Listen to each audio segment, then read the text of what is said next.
I wasn't expecting Caitlin Clark to be coming back this early, but ESPN put out an article earlier this week kind of summing up. They was predicting Caitlin Clark to be back by August the 12th. Now, this just came out of the pipeline of the Indiana Fever front office. Let's pull it up right now. The whole basketball community is holding its breath as the Golden Goose returns. Caitlin Clark's injury status was raised to a game-time decision after weeks of radio silence and unending conjecture, shocking the entire WNBA community. Finally putting on her sneakers again is the Indiana Fever's franchise player, the league's undeniable ratings magnet, and the most significant athlete in women's basketball. Caitlin effing Clark is a game-time decision. She is a game-time decision. She is, as far as I'm aware, someone said she's listed as questionable on the app. Someone said on the app she is listed as questionable. But she is a game-time decision, apparently. Look, if we're gonna be honest, no, she's a game-time. It's more than just a player coming back from injury when Clark takes the court again. It's the resuscitation of the league as a whole. Without their golden ticket, the WNBA has been hobbling along while seeing its audience numbers plummet like a meteorite. However, now that the cavalry is approaching, everyone in this league is aware that their earnings are contingent on the outcome. Caitlin Clark may be back, and that will leave a run of 1, 2, 3, 4, 5, 6, 7, 8, 9, 10, 11 games left to get ready for the playoff run. Right now, you're looking at the Atlanta Dream, or you're looking at the Phoenix Mercury, which should be very interesting considering all the plots around. This is the harsh truth that everyone knows exists, but no one wants to acknowledge. The Indiana Fever games were drawing an incredible 1.81 million viewers on average before to Clark's groin injury on July 15th. Those figures fell to 847,000 viewers the instant she was removed from the schedule. With a 53% decline, the league was hit like a freight train full of hard reality checks. You can argue this intelligently. No one person means as much to their league, whatever league it is, as Caitlin Clark means to the WNBA. And no person has done more for their league than what Caitlin Clark has done for the WNBA. Patrick Mahomes does not mean that much to the NFL. Steph Curry does not mean that much to the NBA. LeBron James does not mean that much to the NBA. She is a monster. When we look back on this, Caitlin Clark will be for the WNBA what Magic Johnson and Larry Bird were for the... It gets worse. During Clark's absence, the national WNBA's viewership fell by 55% for all games. Give it some time to sink in. Because of one player's inability to play, over half of the league's broadcast audience vanished. It goes beyond star power. That is a level of economic dependence that would make any corporate leader sweat uncontrollably. You can't tell me that the Caitlin Clark effect isn't real. You knew when news broke yesterday that Caitlin Clark was going to be out for a few weeks, that ticket prices were going to go down, but I never expected them to go down 71% for the rivalry game. I can't help but laugh because the first thing that I thought of when I saw this was a quote that we got last year from Angel Reese when she was talking about how people don't just watch the WNBA for Caitlin, they watch it because of her as well. Hate to say it, those numbers don't lie. They're watching because of Caitlin. The same heartbreaking tale was told by the ticket market. When Clark was in the lineup, Fever games that were selling for an average of 137 tickets suddenly turned into $80 events. Tickets that used to sell for $86 fell to a humiliating $25 when the Chicago Sky played Indiana Sans Clark and Angel Reese. Prices dropped from $210 to $95 for even premium games, with the cheapest seats going from $86 to $25. When Clark was unable to suit up, teams that had rescheduled games to bigger venues in the hopes that she would play were left in the dark. In order to satisfy Clark's fan base, the Washington Mystics moved their game to Baltimore. However, once she was disqualified, ticket prices plummeted from $41 to $14. Fever Sky tickets dropped 71% on TickPick after Caitlin Clark injury. The get-in price for the Chicago Sky versus Caitlin Clark's Indiana Fever game was $86. After Caitlin Clark's injury announcement is now down to $25. And you Angel Reese fangirls will still believe and think that Angel Reese is the reason why people are watching the W. According to sports economist Ryan Brewer, Clark might have a $1 billion economic impact this season. Furthermore, those aren't merely exaggerated figures meant to make news. That includes merchandise, travel, TV contracts, and all the other perks that come with being a phenomenon that isn't just about basketball. The Fever franchise was worth over $340 million only for her presence, which turned them from a mediocre team into the league's most valuable asset. The repercussions are not limited to Indianapolis. I think we're on the verge of seeing Caitlin Clark become bigger than the sport herself. WNBA viewing attendance is up over 200% since she joined the league. The Indiana Fever actually are outselling the Pacers, averaging over 17,000 attendance per game. That's crazy. $1 billion is the estimated increase in WNBA valuation based on Caitlin Clark alone. $1 billion. Now, this is up about 25% from the total economic value. Crazy to see these kind of numbers. I think we're on the verge of seeing something like MJ Tiger, where the average consumer goes to the TV because of some. Ticket prices often rise by 140% when Clark performs on the road, with an average resale price of $312. This season, the Fever was featured in all 10 of the top-rated WNBA games on StubHub. Fanatics saw a 500% rise in all WNBA gear sales, while Dick's Sporting Goods reported a 233% increase in WNBA merchandise sales over the previous season. Clark is ranked 6th among basketball players, including NBA stars, and among the top 20 selling athletes in all sports. Her WNBA salary of $76,535 is dwarfed by her reportedly $28 million 8-year Nike agreement, underscoring the stark disparity between her worth to the league and her pay. Caitlin Clark's agent, Aaron Kane, said Caitlin will never be paid what she's worth by the WNBA because it is quite literally impossible for them to pay her what she's worth. An economist at Indiana University Columbus calculated that Caitlin Clark was responsible for $36 million in economic impact to the city of Indianapolis, and that she is responsible for 27% of the entire WNBA's economic activity for this past season, including attendance, merchandise sales, and television. One player in a big league responsible for 27% of the This is what heightens the drama of Clark's imminent homecoming.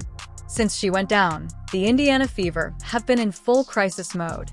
The team was forced to sign 12-year veteran Odyssey Sims to a hardship contract when both of its backup point guards, Sydney Carlson and Ari McDonald, sustained season-ending injuries in their game against the Phoenix Mercury on August 7th. The Fever had a solid 6-4 record over their past 10 games while Clark was out, including a commanding 92-70 victory over the Chicago Sky despite having just 9 players available. With just 1 turnover and 26 points and 8 assists versus Chicago, Kelsey Mitchell excelled in her new role as point guard. Aaliyah during a 4-aim run without Clark, Boston shot 78% from the field, hitting video game figures. However, everyone in the organization is aware of this painful reality. This time is borrowed. For extended periods, the Fever can get by without Clark, but they can't flourish. They are unable to contend for a championship. They are unable to maintain the enormous ticket sales and broadcast audiences that have made them vital rather than irrelevant. Even Sophie Cunningham acknowledged that they appear to be a different team with and without Clark. Now, if you're wondering about Odyssey, she is a guard, 5'8". She's a veteran, 33 years old. This is interesting. She's been an all-star. She's also was 2019 All-WNBA, 2014 All-Rookie Team. She's had some good seasons in here, folks. No, she doesn't have a great history with the three-point shot. But if Caitlin Clark is coming back, Clark recently discussed the psychological effects of bearing a whole league on her shoulders on Suburbs podcast. She acknowledged that she feels a sense of obligation to perform live and that her absence significantly reduces audience size and ticket sales. Basketball performance is no longer the only factor that puts pressure on players. It's about realizing that her health affects hundreds of jobs, millions of dollars in income, and the future of women's professional basketball. The heartbreaking expectations Clark encounters on a daily basis are revealed in the text message her mother sent during this most recent injury. "You've spent so much time with the others.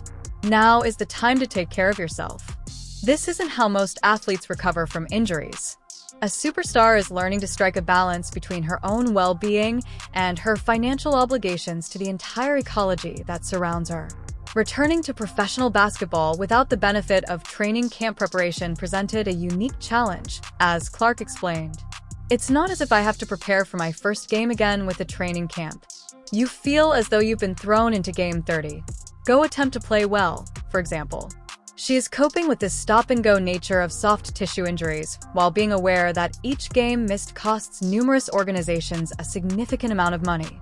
Being active and playing 4 games and then not, and like not feeling the best, and then like frustrated of like how hard I worked in the off season, and then like all I do is rehab and like continue to do this process, and just like trying to trust that the best I can. And obviously there's really frustrating days, and there's days where like it's a little bit easier and like you're very, very motivated and like you're right close to the finish line of getting back and being back, and then like it's not like I have a training camp to like build up to like playing my first game again. It's like, no, like you're tossed into game 30, like go try to play well, like it's hard. Anticipate complete chaos when Clark does return, which is expected to happen very soon.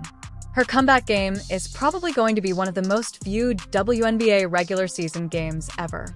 When she last played, on June 14th, against the New York Liberty, the game reached a peak audience of 2.80 million viewers, making it the third most viewed WNBA game on ABC in history. Even though Clark missed 19 of 32 games this season, WNBA viewership is already up 21% from the 2024 season. The league appears to have effectively broadened its audience outside Clark's fanbase, as evidenced by the impressive 37% increase in non-fever games. However, everyone knows that the real pyrotechnics start when she's healthy. Clark's return couldn't have come at a better time. At 18-14, the Fever are presently ranked 5th in the league. Although they are firmly in the running for the playoffs, they must win every game to guarantee their place. They are gaining confidence after defeating Chicago without their star, demonstrating that they are capable of competing at a high level even under trying conditions. Now, Caitlin Clark just helped deliver a major statement win. On Saturday, June 14, Caitlin Clark returned to the court for the Indiana Fever after missing 5 games due to a quad injury. The Indiana Fever handed the New York Liberty their first loss of the season, and Caitlin Clark was at the center of it. She made a return with force, leading the charge on both ends of the floor, and she came back in dominant fashion, putting up 32 points, 9 assists, and 8 rebounds. Just shy of a 30-point triple-double in a 102-88 win over the New York Liberty. Now, even NBA's own LeBron James took notice, posting the CC effect. The ramifications of Clark's return to business are enormous. When Clark was healthy, ESPN networks experienced huge increases in WNBA viewing, which had actually decreased a little before her return last season. When she plays, games on all ESPN platforms draw an average of 1.3 million viewers, a 7% increase from the impressive baseline figures. ESPN study. Vice President Flora Kelly emphasized the league's overall expansion while acknowledging Clark's significance. Although we adore Caitlin Clark and believe she is a generational talent, I feel like everyone is losing out on the growth that's taking place outside of those Fever games. Nevertheless, Clark appeared in 21 of the 24 WNBA broadcasts that had a minimum of 1 million people during the previous season. The timing is ideal for the WNBA's new $2.2 billion broadcast rights agreement, which will be split between ESPN and NBC Sports in 2026. With Clark as the mainstay of that investment, both networks are placing significant bets on the league's sustained expansion. The league's teams have already modified their plans to capitalize on Clark's ability to lure crowds.